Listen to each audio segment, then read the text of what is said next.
안녕하세요. 피부가 알고 싶다의 닥터 성입니다. 이번에는 모공이 악화될 때 이를 막는 예방법. 뭐 어떻게 보면 모공이 악화되지 않게 하는 방법이라고는 하지만 모공이 악화되기 시작하면 이 악화되는 속도를 조금 늦출 뿐이지 완전히 막을 수는 없어요. 그죠? 그러니까 이거는 어떻게 보면 제목으로는 틀린 거죠. 모공 악화 예방법은 아니고 모공이 악화되는 것을 늦추는 방법이 더 적절한 제목일 거예요. 그래서 이번 내용은 여러분들이 가장 걱정이 많은 모공에 대해서 이 모공이 악화되는 걸 좀 늦추는 방법, 좀 덜 망가지게 하는 방법 뭐가 없을까? 여기에 대해서 답변을 드리려고 녹음을 하고 있어요. 그러니까 이번 또 영상을 잘 들어두시면 모공에 대해서 너무 걱정이 많은 분들, 우리 병원은 모공 환자가 정말 많거든요. 정말 물어보는 게 정말 다 똑같아요. 늘 물어보는 게 비슷비슷해요. 그런데 이런 방법을 알려드려도 안 따라해요. 왜냐하면 걱정만 많이 하고 행동은 항상 뒤에 걸랑요. 그리고 나중에 악화된 다음에 그렇게 했어야 되는데 하지만 알고 있으면서 잘 안 하는 사람들이 많아요. 그래서 이번 영상을 끝까지 시청해 두시면 이럴 때 이런 걸 좀 주의해야 되는구나, 이런 것 좀 한번 기억해 두시면 여러분이 모공이 악화되는 거를 조금은 늦추지 않을까, 걱정하는 걸 조금 줄여주지 않을까 하는 생각이 듭니다. 이번 영상도 끝까지 시청 부탁드리겠습니다. 모공 악화 예방법, 모공 악화를 조금 늦추는 방법. 우리가 모공이 악화됐을 때 그 원인을 주로 뭐라고 얘기하죠?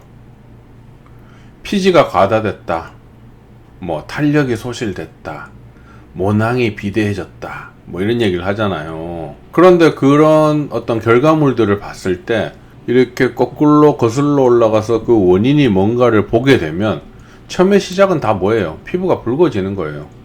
이 붉어지는 게 뭐 어떤 식으로 붉어지든지 다양한 이유가 있겠죠. 건조한 환경에 오래 노출되어 있거나 더운 환경에 너무 오래 노출되어 있거나 손으로 계속 지속적인 자극을 줘서 붉어지거나 세안제나 세척제 같은 걸로 계속 막 그걸 박박 문지른다거나 이래갖고 자극을 계속 준다거나 뭔가 붉어지는 액션들을 계속 하니까 피부 장벽이 망가졌다가 회복되는 메커니즘이 가동되다가 어느 시점에서 그 회복되는 메커니즘이 망가지면서 그 회복이 안 되는 거예요. 그러니까 이제 못 따라가기 시작하면서 피부가 망가지는 거죠. 그러면 이 피부가 붉어지면 이런 문제들 왜 생길까? 우선 혈관이 많아지게 되면 피지선을 자극해서 피지 분비가 많이 늘어나죠. 유분 가다가 이렇게 생기는 거예요. 그죠? 그 다음에 피부 안에 온도가 올라가게 되니까 어떻게 돼요? 수분 소실이 빠르게 일어나고 건조감이 증가하게 되고 피부의 각질층이 손상되니까 수분을 간직하는 힘이 떨어지게 돼요. 그러면 계속 건조해지는 거죠. 거기다가 탄력 소실이 일어나게 되는데 이건 왜 그래요? 온도가 올라가게 되면 엘라스틴이 비정상적으로 전환이 돼요. 일반적인 정상적인 엘라스틴이 피불리는 감소라든지 이런 것들이 나타나면서 비정상 엘라스틴으로 바뀌고 엘라스틴이 뭉치게 돼요. 그러면 탄력이 소실되게 되는데 이러한 것들이 모공을 자꾸 벌리게 되는 거죠. 거기에다가 온도가 올라가면서 진피에 있는 폐하, 수소이온의 농도가 자꾸 올라가요. 그럼 폐하가 감소하게 되고 산성화되면 혈관벽이 자꾸 약해지면서 염증이 쉽게 일어나는 환경이 제공돼요.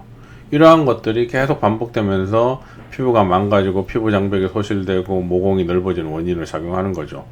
그러면 이런 것들을 어느 정도 악화를 늦추는 방법, 어떻게 보면 이것도 되게 많이 얘기를 했는데 이걸 다시 한번 얘기를 해드리는 거예요. 결국 피부가 붉어지는 것을 막으면 모공이 악화되는 것을 예방할 수 있다라는 걸 얘기하는 거예요. 우리가 가장 쉽게 할 수 있는 것들 한번 얘기해 볼게요. 약산성 세안제 사용. 약산성 세안제를 사용해야지 피부 장벽이 많이 손상되는 걸 예방할 수 있고 피부 표면이 알칼리화 되는 것을 예방할 수 있어요. 피부 표면이 알칼리화 되기 시작하면 피부의 유분 배출이 늘어나기 때문에 약산성 세안제를 사용하는 것이 피부 건강을 유지하는 데 굉장한 도움을 줘요. 그 다음에 외출했다가 들어왔을 때 클렌징 오일로 클렌징을 하지 마라. 클렌징 오일을 하게 되면 화장품을 닦는 데는 약간 유리할지 모르지만 클렌징 오일 자체가 어떤 문제를 일으키게 돼요? 각질층 사이에 있는 지지를 녹여서 각질층 손상을 일으켜요. 즉 피부 장벽을 계속 망가뜨리는 거죠. 피부 장벽을 망가뜨리면 피부가 건강해질 수가 없겠죠. 그래서 가급적 클렌징 밀크를 쓰라고 제가 권하고 있죠. 그리고 어떠한 일이 있어도 각질 제거를 금지한다. 뭐 집에 있는 무슨 진동 브러쉬, 뭐 스크럽 기구, 막 이런 것들을 이용해서 각질 제거를 하려고 하는데 절대 하시면 안 돼요. 이거 하면 이제 피부 장벽이 망가지고 뭔가 피부가 예민해지고 트러블도 많이 생기고, 물론 아주 어렸을 때 즉 뭐 20대 초반이나 10대 후반 같으면 각질 제거라든지 아하바하 같은 필링 젤을 이용해서 뭐 피부에 있는 각질을 살짝 제거해 주게 되면 공기의 흐름이 좋아지니까 여드름균이 현기성 세균이 살기 어려워져서 여드름이 좋아지는 현상이 생길 수 있어요. 근데 그것도 너무 자주 하게 되면 피부가 망가지게 되고, 나이 들었을 때 하면 그 피부의 회복 속도가 그걸 못 따라오기 때문에 뭐 보습이 잘 되면 따라온다라고는 하지만 실제로 피부가 건강해지기보다는 손상되는 양이 더 증가하게 돼요. 그러니까 각질 제거는 절대 금지라는 거 아셨죠? 뭐 진동 브러쉬, 뭐 스크럽 뭐 이런 것들 절대 사용하시면 안 돼요. 집에서 필링 기구나 필링 도구, 필링 제품 같은 걸 이용해서 각질 제거하는 건 절대 금물이에요. 거기다가 뜨거운 물로 샤워하거나 뜨거운 불판 앞에서 뭐 오래 서 있는 거, 고기 굽느라고 막 뜨거운 불판 앞에 오래 있는 건 어떻게 돼요? 피부에 엄청 자극을 줘요. 굉장히 붉어져요. 그러면 위와 같은 현상이 또 생기는 거예요. 그래서 우리가 이런 일반적으로 경험하는 붉어지는 거, 이런 거 외에도 우리가 일상생활을 하다 보면 나는 이런 상황에서 이런 행동을 했을 때 많이 붉어지더라, 이런 걸 인식하게 되면 그걸 한번 인식했다 하면 그 행동을 가급적 피해야 돼요. 그런데도 그걸 크게 신경 안 쓰고 계속 하다 보면 위와 같이 또 악화되기 시작하는 거예요. 요 정도만 지켜도, 그리고 여기에 플러스 알파에서 방해 습도 조절 정도만 해줘도 너무 피부가 좋아질 수 있고 모공이 악화되는 게 굉장히 늦어져요. 그런데 일반적인 사람들이 이런 걸 잘 안 지키려고 하죠.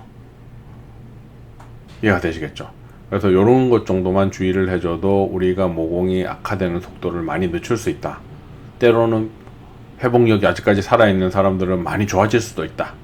이런 거 꼭 기억해 두시면 여러분들이 모공이 자꾸 나빠지고 있는 것에 대해서 걱정하시는 분들 어느 정도 해결하는 데 도움이 되리라 생각을 합니다. 그래서 이번 영상도 여러분에게 많은 도움이 되었을 거라고 생각을 하고요.